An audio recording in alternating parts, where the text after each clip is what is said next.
102 di Jakarta, CGP Angkatan ke-5. Nah, pada kesempatan ini saya ingin mengadakan wawancara atau coaching nanti dengan rekan sejawat. Nah, rekan sejawat pada hari ini adalah Bu Indah. Mungkin Bu Indah bisa memperkenalkan diri terlebih dahulu. Ya, terima kasih. Selamat pagi Pak Markus, Selamat pagi pagi, Ibu. Indah. Perkenalkan, nama saya Indah Setiasi. Saya mengajarkan mata pelajaran bahasa Indonesia kelas 11. Ya, beliau guru SMA 102 di Jakarta, dan pada kesempatan ini hadir juga Ibu Atta, pendamping praktik ya Bu ya, pendamping praktik berasal dari SMP Negeri 5 Yogyakarta. Baik Bu Indah, kita mulai untuk coaching pada pagi hari ini. Kalau tidak salah waktu itu Bu Indah mengajar di kelas 11 MIPA 1 pada hari Senin ya, pada hari Senin. Berarti ngajarnya jam ke 9 dan jam ke 10. Jam terakhir. Ya, jam terakhir, ngajarnya jam terakhir. Biasanya kalau ngajar jam terakhir itu jam-jam rawan, jam-jam kritis, karena apa ya, anak-anak dalam sudah bosan, capek, ngantuk. Nah, gurunya pun nampaknya juga demikian. Nah, tapi ya kita lihat nanti bagaimana proses pembelajaran dari Bu Indah. Bu Indah bisa menyampaikan tujuan pembelajaran waktu itu. Ya, terima kasih Pak Markus. Untuk sebelum ke tujuan Pak Markus ya, untuk materinya saya mengajarkan cerita pendek, kemudian aspek keterampilan kebetulan dengan kompetensi dasar mengkonstruksi cerita pendek dengan memperhatikan unsur-unsur pembangun cerpen. Nah, di sini indikator pencapaian kompetensi itu ada 2. Yang pertama, sebelum anak-anak menulis, pastinya mereka akan membuat atau menyusun kerangka karangannya terlebih dahulu. Nah, kerangka karangan ini pastinya akan disesuaikan dengan topik yang mereka pilih. Kemudian untuk indikator yang kedua, baru anak-anak menyusun cerita pendek berdasarkan unsur pembangunnya. Begitu Pak Markus. Kemudian baru ke tujuan ya. Tujuan pembelajaran ini saya sebelumnya menyediakan contoh-contoh cerita pendek. Nah, diharapkan setelah anak membaca contoh cerita pendek, kemudian melalui model pembelajaran project based learning dengan pendekatan TPACK, peserta didik diharapkan pastinya mampu yang pertama menyusun kerangka karangan, kemudian yang kedua mampu menyusun cerita pendek berdasarkan unsur pembangunnya. Begitu Pak. Ya, dari tujuan itu tentu ada area pengembangan yang akan dicapai Bu Indah ya. Kalau tidak salah waktu itu kita sempat ngobrol tentang kesadaran diri, kemudian tentang relationship. Jadi kalau dalam pembelajaran itu dengan KSE, jadi kompetensi sosial emosional. Nah, waktu itu juga sudah disampaikan Bu Indah bahwa yang akan dicapai adalah kesadaran diri, bagaimana anak-anak mengerjakan itu tugas dengan penuh tanggung jawab. Ya, mengerjakan tugas dengan tanggung jawab. Kemudian diskusi, melalui kegiatan diskusi juga. Kemudian mengajak anak untuk bersyukur ya. Bersyukur pasti. Bersyukur, mengajak anak bersyukur bahwa menyadari bahwa saya itu sampai saat ini masih diberikan kesehatan. Nah, itu kan perlu menyadarkan pada anak. Kadang kan anak tidak menyadari bahwa sampai sekarang masih diberikan kesehatan, masih bisa bernafas dengan bebas. Berbeda dengan sakit kan harus memberi oksigen. Berapa tuh Pak tabung oksigen itu harus memberi ya. Padahal anak-anak kan belajar ya, bernafas itu kan dengan bebas. Betul. Pada saat pembelajaran waktu itu saya bertanya, apakah kalian sudah bersyukur hari ini? Kemudian ada anak yang langsung mengangkat tangan, kemudian menyampaikan, saya sangat bersyukur karena saya masih diberi kesehatan, saya masih diberi kesempatan diberi semangat sampai jam terakhir karena pelajaran saya kan sampai Ya, jam terakhir ya 9.10 sampai jam 3 waktu itu. Nah, anak ini merasa saya sangat bersyukur karena dari pagi sampai jam terakhir dia masih diberi kesehatan, dia masih semangat, kemudian masih bisa mengikuti pembelajaran dengan baik. Itu jawaban dari salah satu. Itu memang sungguh luar biasa, Bu. Jadi kemarin ketika pembelajaran jam ke 9:10 biasanya tuh anak, apalagi pelajarannya pelajaran bahasa Indonesia, paling kadang ditinggal tidur, ditinggal apa, tapi ternyata dari catatan saya ketika mengikuti pembelajaran itu anak-anak begitu antusias. Mungkin nanti Bu Ida bisa berbagi resep ke saya. Itu juga kebuatan. Kebetulan kami sama-sama guru eksak ya Bu ya. Karena kita mungkin jarang ya Bu yang mengajar jam ke 8-9. Biasanya kan pelajaran eksak itu kan ditaruh di jam-jam pagi nih. Nah, tapi dari bahasa Indonesia yang ditaruh di jam ke 9-10, anak-anak begitu antusias. Kemarin saya catat itu meskipun pembelajaran jam ke 9 dan 10, nampak murid sangat antusias untuk belajar. Benar ya kemarin ya Bu ya? Itu salah satunya karena mungkin ya Pak, pembawaan guru itu berbeda ketika mempengaruhi motivasi anak untuk belajar. Ketika mohon maaf nih ya Pak, ketika anak-anak sudah merasa oh jam terakhir mata pelajaran ini gurunya seperti ini, itu akan mempengaruhi Pak. Nah, tetapi dari awal saya memang menciptakan suasana yang yang penuh semangat, pertemanan. Jadi saya dengan anak-anak itu bukan terus kemudian yang menciptakan image ke anak bahwa oh Bu Indah guru bahasa Indonesia itu galak, oh Bu Indah guru bahasa Indonesia ini seperti ini judes, itu enggak. Tetapi karena saya selalu menerapkan 5S. Nah, biasanya seperti itu. Dimanapun berada, ketika kemudian saya bertemu dengan anak, itu mesti saya mengucapkan salam, atau kadang anak sendiri sudah dari jauh itu sudah selamat pagi Bu Indah, begitu. Jadi ini menciptakan aura yang positif. Nah, dari situ anak kemudian merasa bahwa oh saya menerima guru ini, oh kemudian saya diterima juga oleh guru ini, begitu. Iya. Jadi anak nyaman. Yang pertama itu anak nyaman, kemudian di mana dalam sebuah pembelajaran itu bukan yang di saat serius-serius, tapi di saat kemudian karena bahasa Indonesia itu sangat terbuka dengan kemudian permainan, kemudian dengan permainan kata, permainan model yang lain juga itu sangat terbuka. Kemudian saya sering menyampaikan ke anak begini, pembelajaran itu bukan hanya sekedar materi atau teori, tetapi dalam bahasa Indonesia itu sangat terbuka. Kemudian saya sering di situ menyelipkan pembelajaran sehari-harinya mereka. Jadi pembelajaran hidup, pembelajaran hidup, di mana ketika kemudian ada teks prosedur, eksplanasi, begitu mengajarkan seperti itu kan itu tidak lepas dari yang namanya kehidupan sehari-hari. Mungkin anak di situ sangat termotivasi ketika saya sering sering membuka sharing. Jadi anak, kamu apakah sudah pernah di rumah mencoba membuat sesuatu? Nah, saya sudah pernah membuat ini, langkah-langkahnya seperti apa. Akhirnya kemudian asik ya? Iya asik. Kemudian ada terus anak, ternyata ini kemudian hidup, kelas menjadi hidup, tidak ngantuk begitu Pak. Walaupun itu di jam terakhir. Ya. Nah kemarin kalau saya lihat kan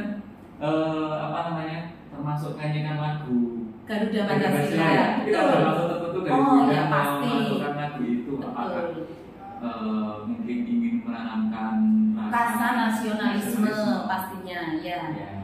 Oke, kemudian catatan saya itu murid memilih sumber belajar yang sesuai dengan gaya belajar mereka. Nah ini kalau kita sebut sebagai pembelajaran yang berdiferensiasi. Jadi kemarin Bu Ida menyediakan video, dan menyediakan tes dalam bentuk PPT yang diupload di Google Classroom. Ya. Nah, itu.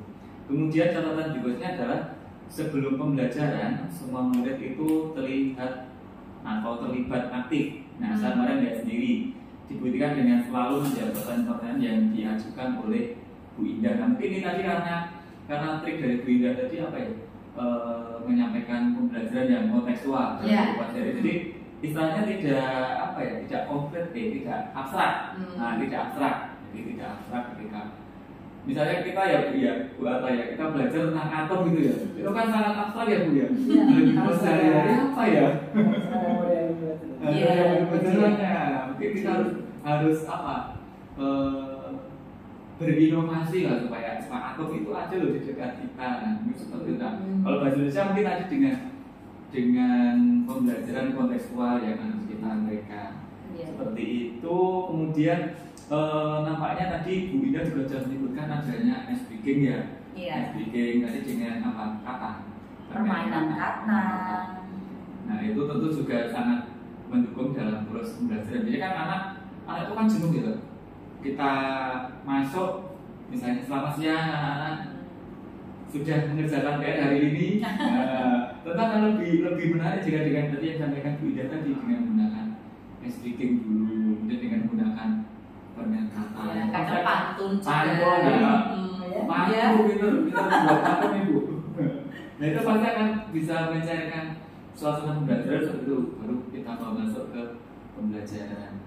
Kemudian berikutnya adalah bahwa murid itu diberi kebebasan untuk memilih produk. Produk dalam membuat cerpen sesuai dengan bahasa dan kreativitasnya. Ini juga sudah masuk dalam pembelajaran berdiferensiasi produk. Nah seperti itu, jadi Bu Ida sudah menerapkannya. Jadi anak dalam membuat cerpen kan diberi kebebasan ya. Kadang kan kalau misalnya saya pribadi mau menulis harus menggunakan bahasa baku, apa sih yang mau saya munculkan itu susah. Tapi kalau dengan menggunakan bahasa sendiri mungkin Bu Ida punya pengalaman sendiri sehingga anak menjadi tertarik. Karena kalau cerpen ini kan berkaitan dengan sastra Pak. Kalau sastra itu bahasa baku itu tidak mungkin. Karena sastra itu kan memakai bahasa yang komunikatif, bahasa sehari-hari. Nah, bahasa sehari-hari saya dengan bahasa sehari-hari anak otomatis berbeda Pak. Nah, kalau saya kemudian harus menuntut anak membuat cerpen yang bahasanya harus tinggi atau bahasa yang sudah digunakan untuk orang-orang dewasa itu juga tidak mungkin Pak.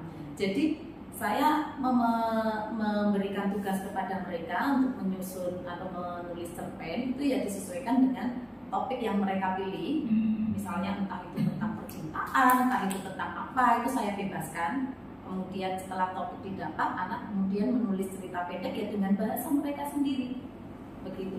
Nggak masalah ketika mereka memakai bahasa gaul. Yang penting kemudian saya jembatani di situ. Boleh asal tidak mendominasi.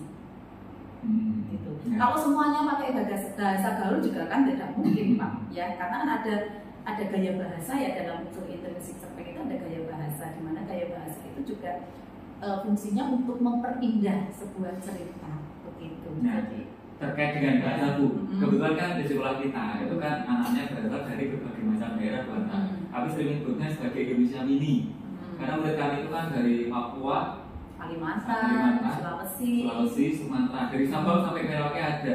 Nah, apakah itu juga bisa dimanfaatkan nih dalam membuat cerpen ini? Misalnya, saya kan berasal dari Papua, kan mungkin bagus ya itu ya, dimasukkan dengan bahasa. Tergantung dari pemilihan nanti alur mereka seperti apa. Ketika kemudian pemilihan tokohnya juga seperti apa. Ketika di situ pemilihan tokohnya ya Pak ya, dan ada yang berasal dari Papua, ada yang berasal dari Kalimantan, itu kemungkinan besar mereka juga akan memunculkan istilah-istilah dari bahasa mereka. Jadi asal ini tadi catatannya tidak mendominasi, begitu. Ya, dia kan memperkaya budaya yang ada dalam cerpen itu ya. Dan ini juga saya mencatat kemarin disampaikan ke teman-teman kelas 11 MIPA 1 itu bahwa dalam membaca cerpen itu juga dengan kreativitas mereka sendiri, seperti itu ya. Nah itu kan juga sebenarnya dalam pembelajaran berdiferensiasi itu juga jadi masuk. Nah kira-kira kalau misalnya cerpennya yang sudah jadi nih Bu, ada wacana nggak misalnya terus ada yang membacakan atau dibuat video seperti itu? Iya, itu nanti di pertemuan yang terakhir. Untuk sirtah ini Pak, evaluasi pengalaman belajar. Kemudian sebelumnya kan juga ada presentasi ya atau laporan ya. Saya akan memberikan kesempatan untuk masing-masing kelompok itu menyampaikan hasil atau membacakan apa yang sudah mereka hasilkan. Kemudian pasti kelompok yang lain harus menanggapi. Oh, ini kurang apa nih? Oh, ini kok konfliknya kurang green, atau ini kok konfliknya kok kayaknya biasa-biasa saja. Nah, jadi ada tanggapan dari kelompok lain, kemudian masih ada kesempatan kepada mereka untuk kemudian jika mereka mau memperbaiki, kemudian saya akan memilihkan kalau memang ada cerpen yang baik, saya akan pilih, kemudian saya akan kumpulkan suatu saat nanti kemungkinan siapa tahu akan bisa saya jadi atau ya pembelajaran untuk yang berikutnya, atau saya gabungkan menjadi buku antropologi kumpulan cerpen. Nah, itu kan bisa. Berarti sebenarnya ini di samping melaksanakan pembelajaran berdiferensiasi sebenarnya sudah melaksanakan KSP juga ya Bu ya? Karena tadi kan dari hasil sudah bervariasi, terus dari hasil yang bervariasi itu kemudian dipresentasikan anak-anak atau kelompok lain memberikan tanggapan, berarti masuk dalam ini kemampuan berrelasi juga, ya gitu ya. Kemudian untuk yang berikutnya, nah itu tadi beberapa catatan refleksi dari saya ketika proses pembelajaran di kelas 11 IPA 1 pada waktu itu. Nah, kemudian yang menjadi catatan juga bahwa tadi sudah disampaikan bahwa pembelajaran berdiferensiasi konten ini juga sudah terjadi ya Bu ya. Bu Indah tadi mengupload materi dalam bentuk video, kemudian juga dalam bentuk teks PPT. Artinya kan ketika anak yang saya kalau belajar sukanya menonton video, berarti bisa melihat tayangan video itu saja. Tapi ada yang mungkin belajarnya tidak suka dengan menonton video, tapi dengan membaca. Kan ada ya anak-anak kita seperti ingin membaca teksnya saja, maka dia akan membaca teks itu. Teksnya pun bisa dalam bentuk PPT, bisa dalam bentuk biasa. Kemudian, nah ini yang ingin saya tanyakan tuh yang berdiferensiasi proses nih Bu. Nah, apakah juga sudah dijalankan? Jadi misalnya ketika anak membaca materi atau menyelesaikan tugas, apakah diberikan perbedaan juga? Misalnya kelompok 1 ini sudah menyelesaikan hari ini. Nah, kalau kelompok 2 misalnya belum menyelesaikan pas jam KP itu kira-kira gimana Bu solusinya? Ya, pastinya untuk model pembelajaran proyek based learning itu kan ada sentak monitoring ya Pak ya. Pada saat anak berdiskusi, pastinya guru kan akan memonitor, akan berkeliling, kemudian secara berkala akan menanyakan sudah sampai sejauh mana, Nah dari situ kan akhirnya guru bisa melihat, oh kelompok ini sudah sampai mana, kelompok ini sudah sampai mana, kemudian guru harus memperkirakan kira-kira oh dalam waktu sekian selesai atau tidak. Kalau kemungkinan karena ini kan menulis cerpen di mana harus membutuhkan waktu, otomatis kan tidak mungkin selesai pada saat itu juga. Nah pastinya yang sesuai dengan praktik kemarin, ya itu anak progres sudah mulai selesai menyusun kerangka. Kemudian alur sudah jelas, anak sudah mulai ke pembukaan. Nah, untuk sampai ke akhir kan tidak mungkin. Jadi saya memberikan kesempatan kepada mereka 1 minggu kemudian mereka harus menyelesaikan. Pada pertemuan berikutnya mereka harus melaporkan. Begitu Pak. Ya. Diberi kesempatan. Kesempatan ya, menyelesaikan ya. Di rumah. Ya, sesuai dengan kesepakatan mereka dalam kelompok ya. Itu berarti juga sudah masuk dalam pembelajaran berdiferensiasi proses, karena kan kita kalau mengajar pasti sesuai dengan kesiapan anak. Kadang anak ada yang sudah benar-benar siap, kadang anak yang baru setengah siap, ada yang tidak siap. Nah, bisa yang siap, bisa langsung menyelesaikan tugas. Apa dia baru menyelesaikan setengah tugas. Nah, ada yang baru mau mulai, berarti kan terjadi perbedaan. Jadi kita juga mengakomodasi perbedaan dari kesiapan anak tersebut. Itu kemudian untuk berdiferensiasi produknya tadi sudah disampaikan Bu Indah bahwa anak-anak bisa membuat tugas itu dalam bentuk atau dengan menggunakan bahasa sendiri, dengan kreativitas sendiri.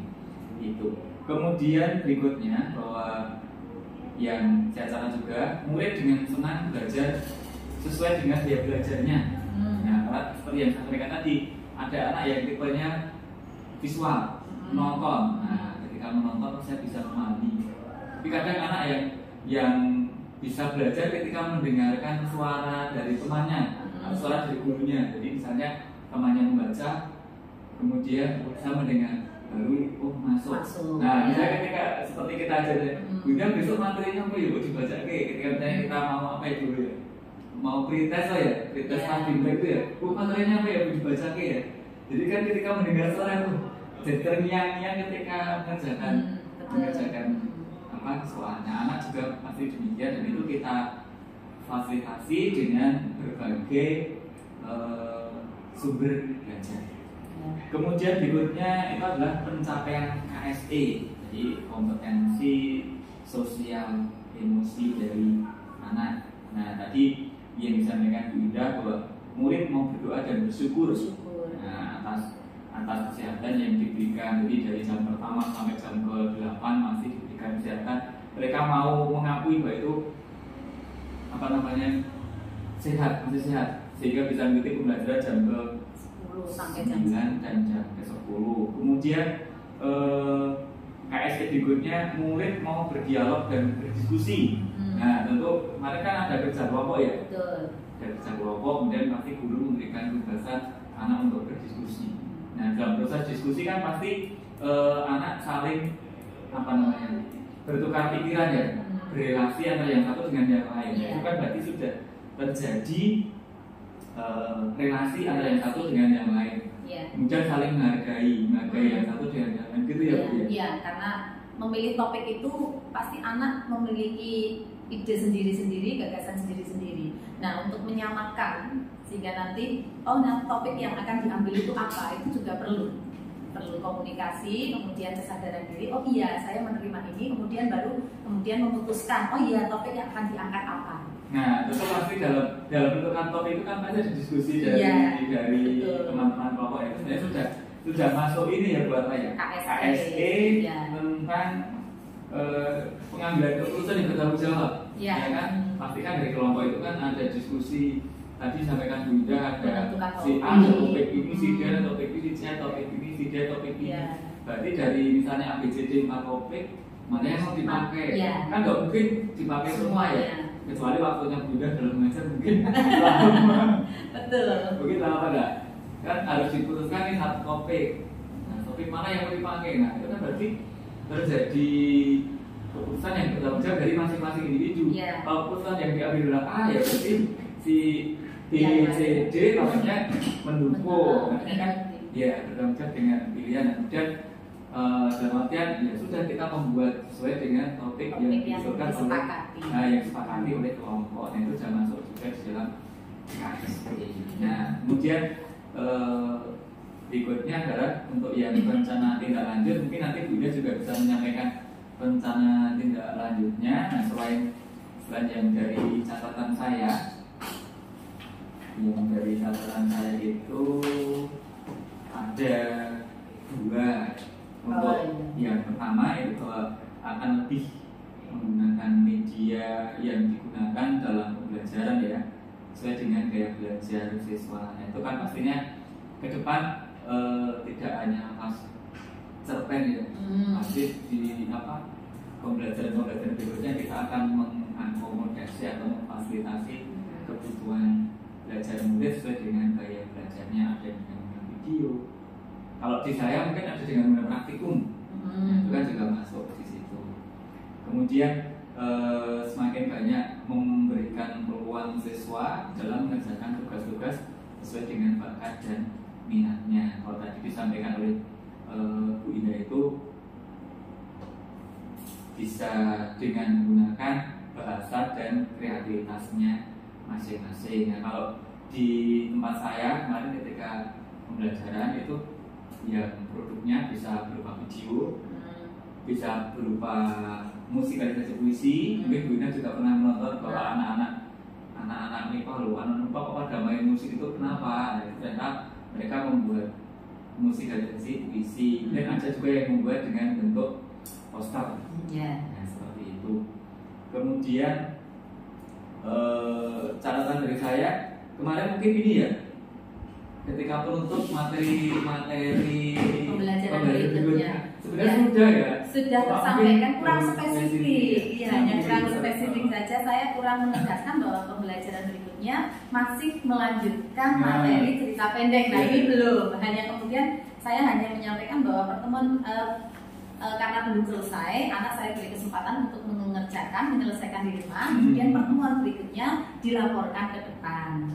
Seperti itu, tidak menegaskan bahwa oh besok masih materi cerita pendek, belum saya tegaskan ke situ. Walaupun sebetulnya ya masih sama materinya. Masih sama ya.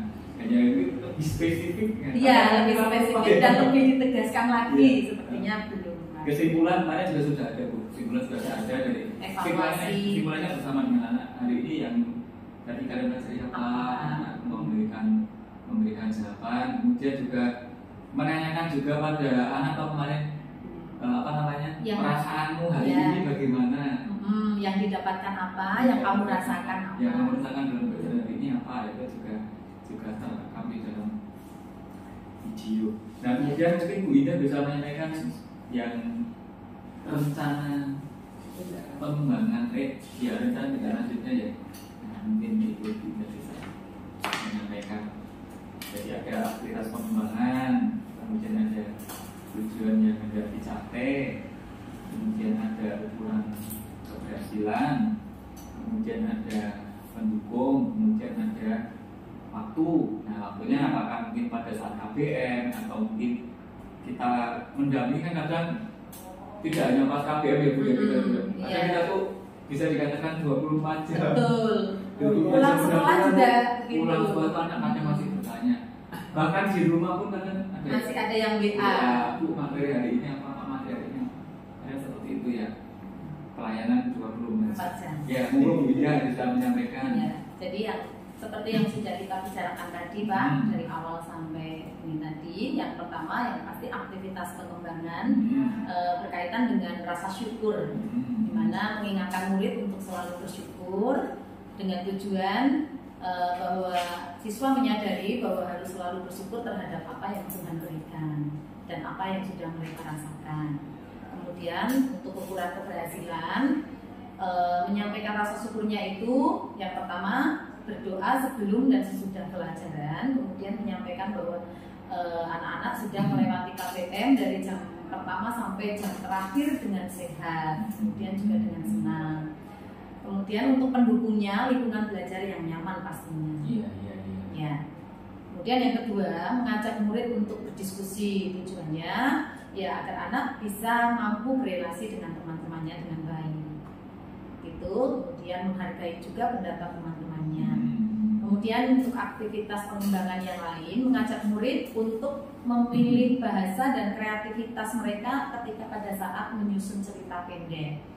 Jadi di sini tujuannya agar anak bisa bertanggung jawab terhadap keputusan yang sudah diambil. Ketika dalam kerja kelompok mereka memutuskan topik apa yang akan diangkat, nah mereka harus bertanggung jawab terhadap topik yang sudah mereka sepakati sehingga menjadi sebuah cerita pendek yang utuh. Begitu. Kemudian dengan pastinya menyusun cerita pendek itu dengan menggunakan bahasa yang mereka pilih sesuai dengan kreativitas mereka, menggunakan bahasa mereka sehari-hari. Gitu. Kemudian yang berikutnya, aktivitas pengembangan yang berikutnya yaitu memberikan pilihan bahan atau materi yang akan dipelajari. Jadi saya sebelum itu sudah mengupload atau sudah menyiapkan berbagai macam materi dalam bentuk YouTube, video. Kemudian ada link YouTube juga saya sampaikan di situ. Kemudian ada materi dalam bentuk PPT. Kemudian ada contoh cerita pendek juga, teks cerita pendek. Itu yang sudah saya upload di Google Classroom. Nah, di sini tujuannya agar murid dapat belajar sesuai dengan gaya belajar mereka, sehingga mempelajari materi sesuai dengan yang mereka inginkan, gitu. Yang berikutnya, memberikan kebebasan murid dalam menyusun cerita pendek. Tadi sudah saya sampaikan juga, murid dapat Jadi siswa dapat mengekspresikan, mengembangkan kemampuan mereka masing-masing sesuai dengan bakat dan minat mereka. Kemudian memberikan kesempatan murid untuk melakukan proses pembelajaran sesuai kesiapan belajarnya. Nah, di sini tujuannya murid dapat belajar sesuai dengan tingkat kesiapannya. Pada saat proses pembelajaran kemarin, ketika saya memonitoring setiap kelompok, saya berkeliling menanyakan sudah sampai sejauh mana mereka menyelesaikan tugasnya. Kemudian ketika saya melihat belum menyelesaikan, jadi saya beri kesempatan mereka untuk menyelesaikan di rumah. Begitu. Ya, oke Bu. Mungkin yang berikutnya Bu, terkait ini ya, terkait bagaimana kita untuk mengembangkan sikap disiplin positif anak. Nah, tentunya kan mungkin sebelum pembelajaran Bu Ida membuat kesepakatan dengan kelas. Oh iya, pasti. Mungkin Bu Ida bisa menceritakan nih, ini kan perlu kita terapkan atau mungkin kita kembangkan bagaimana sikap disiplin positif dari anak. Iya, betul. Untuk sikap disiplin anak, saya sering membuat kesepakatan agar pembelajaran bisa berjalan dengan kondusif, dengan baik. Kemudian yang pasti penggunaan HP. Penggunaan HP di sini anak, apalagi anak remaja itu HP itu sangat bisa lepas dari HP. Iya, rasanya itu kayak lepas HP itu sulit, berat. Nah, tapi di sini kemudian saya, ketika kamu memegang HP, kamu tidak akan fokus. Jadi ketika selama pembelajaran HP tidak dipergunakan atau ditaruh di tas, kecuali kalau memang diperlukan. Ya, pastinya itu dengan pengawasan guru agar anak tidak kemudian pada saat pembelajaran malah chattingan dengan pacarnya atau janjian dengan siapa begitu, atau malah melihat status atau kemudian melihat tanya begitu. Itu sangat tidak sangat tidak kondusif ketika terus anak menjadi tidak fokus dalam belajar. Jadi disiplin tidak menggunakan HP ketika tidak diperlukan pada saat pembelajaran, itu yang pertama. Yang kedua pastinya makan, minum. Betul. Pasti. Anak-anak itu kadang tak sadar Pak. Kalau mereka itu bawa cemilan dari rumah atau dari kantin begitu, ada di laci meja, ketika terus kemudian bosan atau apa kemudian nggak sadar makan, letuk gitu biasanya. Oh, kayak ada tikus ya, gitu. Tapi di sini kemudian saya menegaskan makanan diamankan, tidak boleh makan ataupun minum, kecuali kalau minum sih boleh, kecuali kalau izin. Iya, karena saya haus, saya panas, boleh minum boleh. Begitu. Kemudian mungkin ini satu lagi, jadi kadang kan harus setiap pergantian jam pelajaran itu ya kadang anak sering keluar masuk seperti itu. Pasti ada kesepakatan juga. Oh iya, ada, ya betul. Jadi biasanya ketika saya masuk kelas itu sebelum pembukaan, saya ada yang mau ke toilet, silakan ke toilet dulu, boleh cuci muka atau boleh ke melakukan aktivitas yang lain, sehingga kita bisa fokus selama 2 jam pelajaran di kelas. Tidak ada yang izin keluar masuk begitu. Terus kemudian satu lagi itu berkaitan dengan saya menerapkan anak untuk 5S itu tadi, gitu Pak. Gimana itu 5S itu? Ya 5S, jadi anak ya tetap ketika senyum itu menandakan bahwa anak itu ya senang.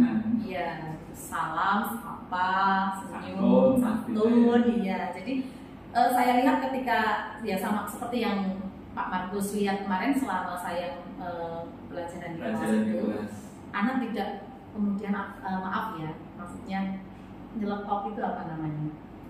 Melontarkan kata-kata yang tidak, maksudnya yang tidak, yang di luar, dengan KBM. Betul. Ya. Oke, saya kira itu untuk coaching hari ini ya, pasti pembelajarannya sangat bagus. Lebih bagus daripada saya. Gitu, mungkin dari Bu Arta akan memberikan komentar dari hasil ini tadi, mungkin mendengar cerita dari Bu Ida ketika mengajar seperti apa. Kebetulan kemarin beda Bu, kemarin Kalau yang saya pakai kelas 11 MIPA 3, dia dipakai Bu Indah itu kelas 11 MIPA 1. Satu kan setiap kelas memiliki karakter yang berbeda-beda di tempat kami. Itu kan wah enak ya ngajar di kelas sana. Mas saya mau masuk kelas sana yang pasti di kelas di sekolah kami ya. Gitu.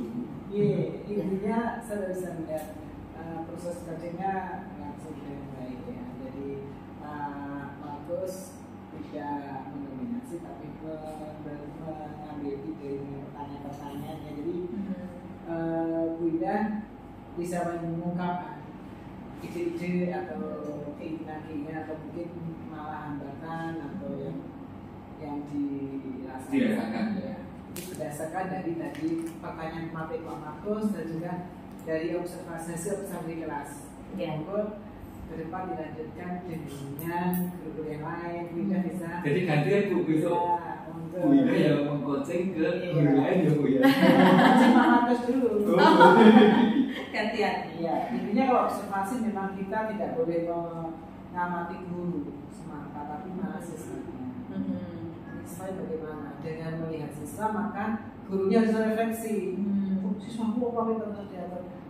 Belajarnya belum menyenangkan. Anak-anak nggak diperhatikan. Bukan anak yang nakal, bukan. Anak yang nakal, anak yang ramai kalau ketemu dengan guru yang inovatif, yang kreatif, dia akan. Iya. Kadang sama kita yang kok. Jadi seperti yang saya bilang tadi ketika masuk kelas. Selamat pagi anak PR-nya halaman ini langsung terus pelajaran itu dimulai dengan seperti itu. Maka dengan seperti tadi yang saya bilang juga dengan permainan kata-kata itu kan sempat senang sudah senang gampang. Iya, suruh apa dia mana? Sudah senang sudah nyaman. Ini saya sudah cukup bagi kami. Semoga depan bisa ditingkatkan nanti. Saling berbagi jadi kunci atau jadi coach tentang saya tidak harus membaca mungkin dengan masa-masa di sekolah bisa iya kadang kita ya sering diskusi kok tadi kok di kelas seperti ini ya kita sering diskusi bisa gini aja seperti itu. Terima kasih Bu Indah waktunya untuk pada hari ini kita bisa berdiskusi, bisa sharing tentang pembelajaran terutama yang ada di Stero untuk kemajuan anak-anak dalam pembelajaran yang berpusat pada anak. Jadi kemarin ketika pembelajaran Bu Indah juga tidak mendominasi, jadi anak-anak yang belajar secara mandiri. Terima kasih Bu atas pendampingannya untuk hari ini. Sukses untuk Bu Indah. Selamat pagi. Selamat pagi Pak Mantul. Selamat pagi Tata. Terima kasih.